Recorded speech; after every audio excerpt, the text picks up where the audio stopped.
Christmas tree one year for the JCs and had a good time doing it. But anyway, he met a kid named David Gersten that was a welder and developed the Blazer frame. And I think most of you that know any BMX history know Blazer. Well, Mike developed Blazer, and it is my very, very big honor to do two things. Number one, introduce Mike Maberry as the manufacturer award for the Texas BMX Hall of Fame, and also bring an old friend up here and congratulate him. Mike, please come on. Yeah.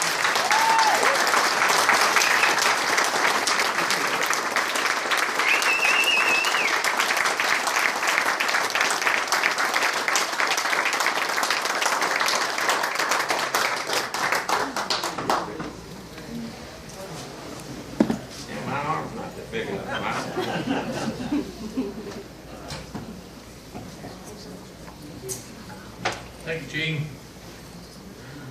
You know, I wrote out a lot of things. A couple of days ago, I took notes, and I had everything lined out and everything, and I thought, well, this is going to be great. I'll be able to blow them away with all the memories and things I can put together.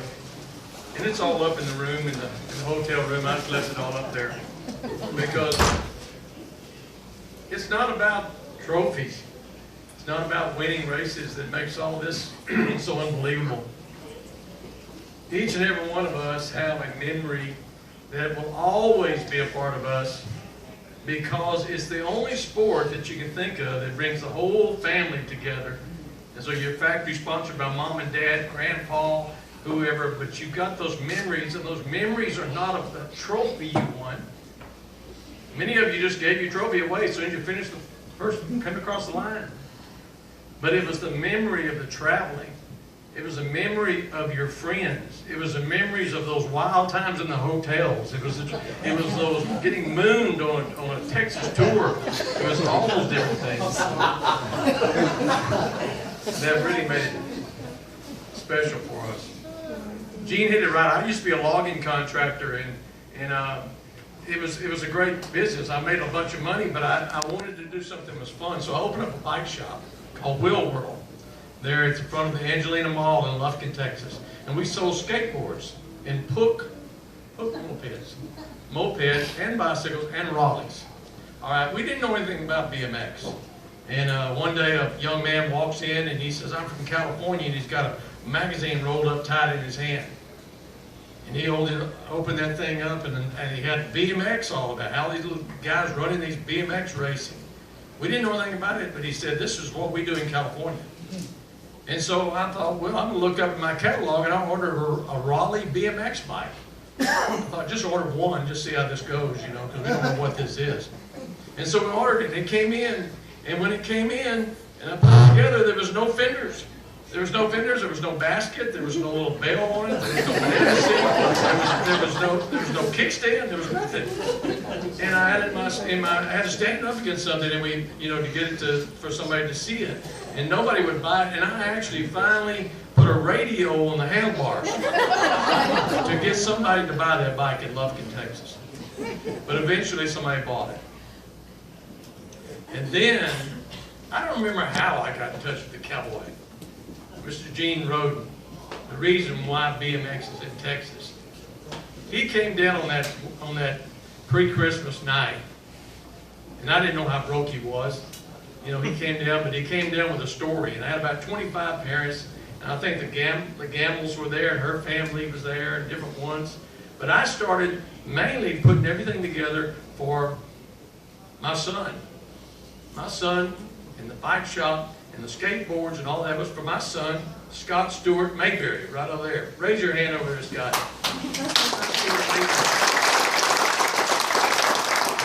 My daughter, who's over here with my two grandchildren, who threw up on me a while ago.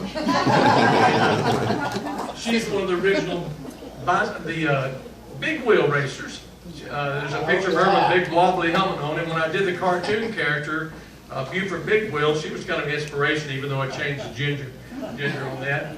But anyway, we started racing in Lufkin, and we had a great track, and people started coming around. The newspaper would report on it just like it was Little League Baseball or something. They do all our stories about it. And we even had BMX cheerleaders. How many of you had cheerleaders at your racetrack? We had uniformed cheerleaders at Lufkin BMX. And so we really got into this sport. And then, like Gene said, we had the nationals come in. 600 riders from everywhere, from all over the world come in there at our little track in Lufkin, Texas. I mean, we had Stu Thompson, we had Greg Hill, Harry Laird, all of them were there. That's right, the Andersons were there. Anyway, it was so good. If you were there, raise your hand. If you happen to be there, okay. It was a wonderful time. You went to the sponge, oh, you took the sponge track. But anyway, it was such a wonderful, wonderful time. And then when I was invited to be working with ABA for a short period out there, it was good to go out there and see what was going on with ABA. And I was expecting it to be, you know, a huge building or whatever, and see all kinds of things going on. And really what it was Gene Roden, Merle Mennigan, all his kids putting these things together and stamping rolling these papers up, the BMX magazine, and shipping them out. And it was really, really right down to the core of the way this all started. One thing that I'm proud of is that when I was out there, I did redesign and shape. What they used to have was the ABA, just plain block ABA. And I changed it to a start kind of like a tabletop, which made it stayed to be our logo for a long time, a tabletop ABA with the stars across it. And so one of the greatest things of being out there was meeting a genius, a young genius named Dave Gersten. Dave Gersten was the most awesome young man when it comes to metal and being able to create things in metal. He had created a frame that he had presented to ABA, and ABA was thinking about starting their own frame, having their own frame.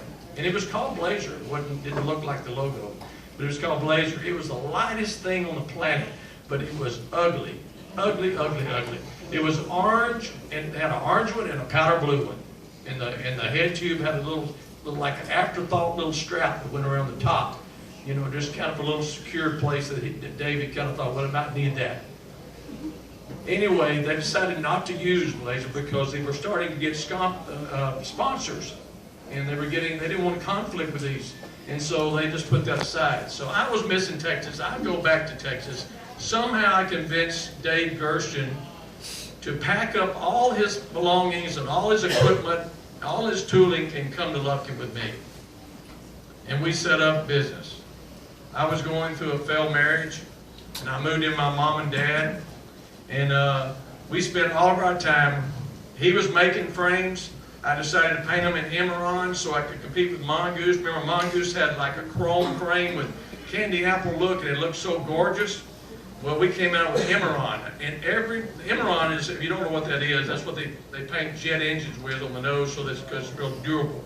But we painted those things because it looked wet, and it stayed wet, and we chose black because we wanted to look aggressive.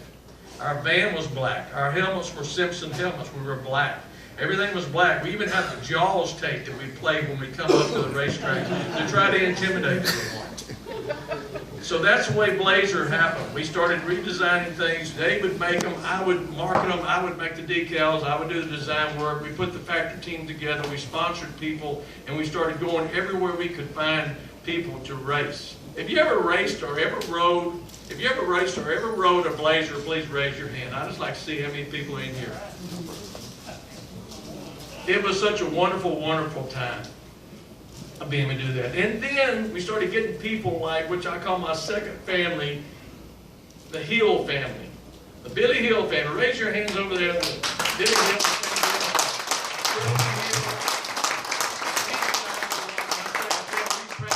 I didn't have any money. I didn't get to stay in a hotel. I just stayed with Billy Hill. He always, to this day, I asked him today, you still got my room? And he said yes. But anyway, we traveled, and we'd go down to different places. And then Bernie's track was going down Lone Star, and Bernie and I came up with the idea to have a tour in 1981. It was a Blazer Rebel tour. And we decided to put something together that would be bigger than anything that had ever happened to that point, and bigger than anything that would ever happen, as far as I know. We were at the Amarillo National, and we put together a Texas tour that raced 22 tracks in 15 days. We raised 12 double points and 10 single points in 15 days. We didn't stop, sometimes 2 times a day. Parents would stay up all night long driving, taking turns and driving, getting their kids to those tracks because we started on time every single one. We finished and we'd hit the road. But we had fun. We went through Paladora Canyon. We did skinny dipping. We did beach parties. We did everything you could think of. Everything you could think of, we did. We tore up hotels. We put teeth back in people's mouth that got knocked out on places. And we just did all kinds of things that were really, really a whole lot of fun. And that, by the way, that's where we got mooned on that. I don't know if you were in I think, BR? No, I didn't do it. You weren't in the band. We have video. There was video because Marty and I hired a guy out of Chicago to film every bit of that BMX tour. And I know many of you have talked about, where are we going to ever see that? One of these days you will get to see it. We got about 26 hours of video that is now on CD of those race days of the Texas BMX tour. And we will try our best to get this where it will be available to the Hall of Fame, where they will be able to make it available to you and to be able to raise money for the Hall of Fame. So that'll be very good. It is not about the racing. It's not about the trophies that brings us in here. It's about family. It's about mom and dad. It's about packing up everything and making it all work and just pulling together, because that's what will always be in our hearts. The only trophy that I kept for so long, and it's so funny that you mentioned it, the only trophy that I kept for so long for the Blazer team was the one at the Astrodome. Because it was so tall, and it was four posters on wood, and it was gorgeous. It was so gorgeous, and we were so broke in those days afterwards, because I kept it forever.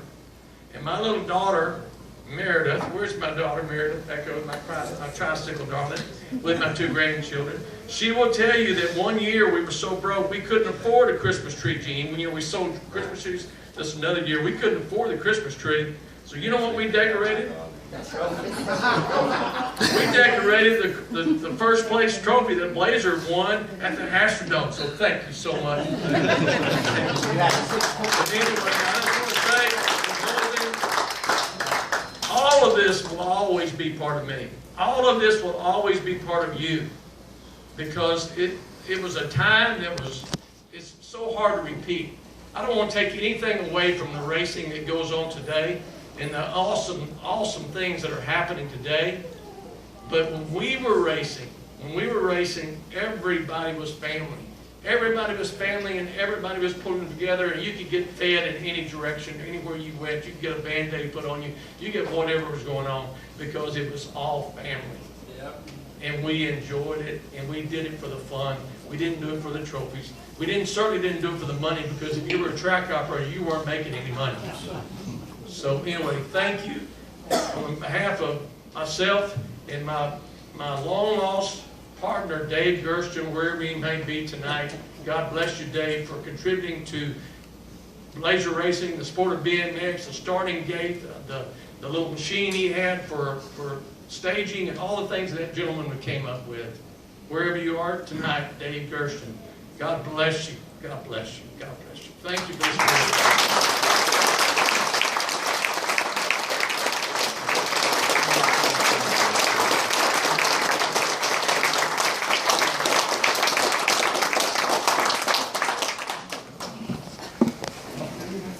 Our final award tonight will be presented by Mr. Mike Maberry.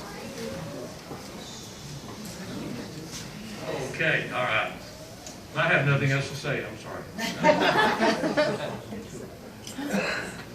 They just handed me this, and I'm not going to tell you who's on here first, but I'm going to tell you that, in my opinion, nothing will be happening